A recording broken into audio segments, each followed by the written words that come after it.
So the next flower we're going to be doing in our double happiness wedding cake is the plum blossom. In Chinese culture, the plum and cherry blossom is the symbol of rebirth and renewal and is commonly used in their wedding festivities.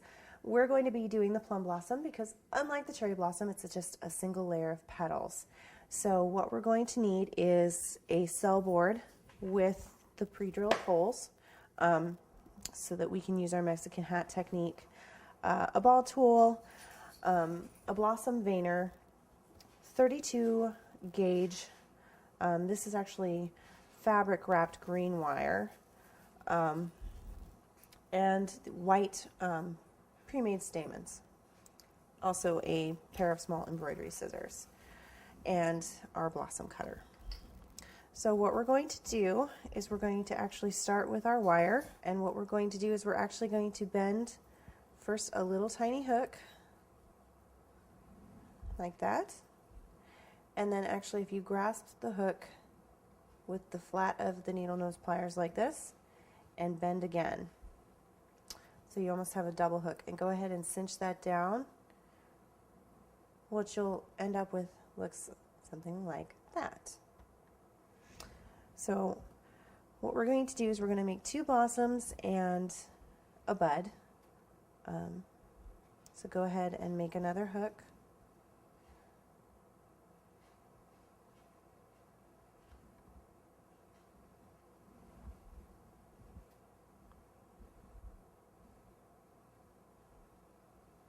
Now, unlike with the peony, which was already pre-tinted a pale pink, we are going to be starting with plain white platinum paste.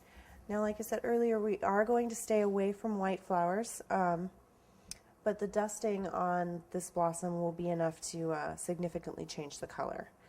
So unlike the peony where we rolled it out on our Corian board, we're actually going to use this cell board.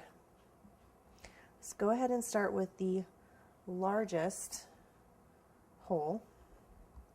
Take a small amount of paste, about the size of a dime,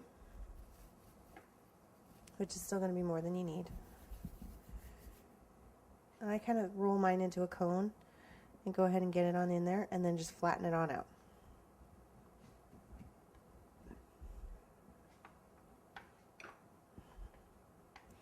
Now you want to roll this pretty thin, okay? And you should be able to start seeing where your hole is.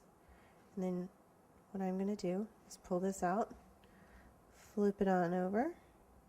A little green in there from the last flower, and then using your blossom cutter, slide that right over the top of the Mexican hat so that it's in the center, and go ahead and cut it. When you're done, you have something that looks like that. Now, this is pretty close to our final shape, but we're going to give it a little more dimension than this.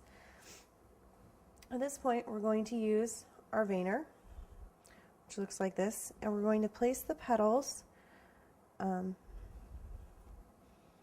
so that they're flat where the breaks come through.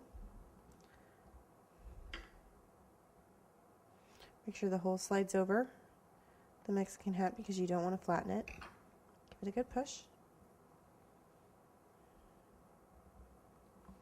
And then you've got your veins. Now what we're going to do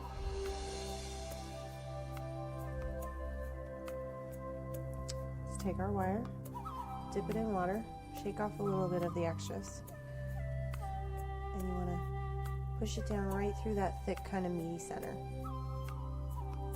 and thread your flower up onto it.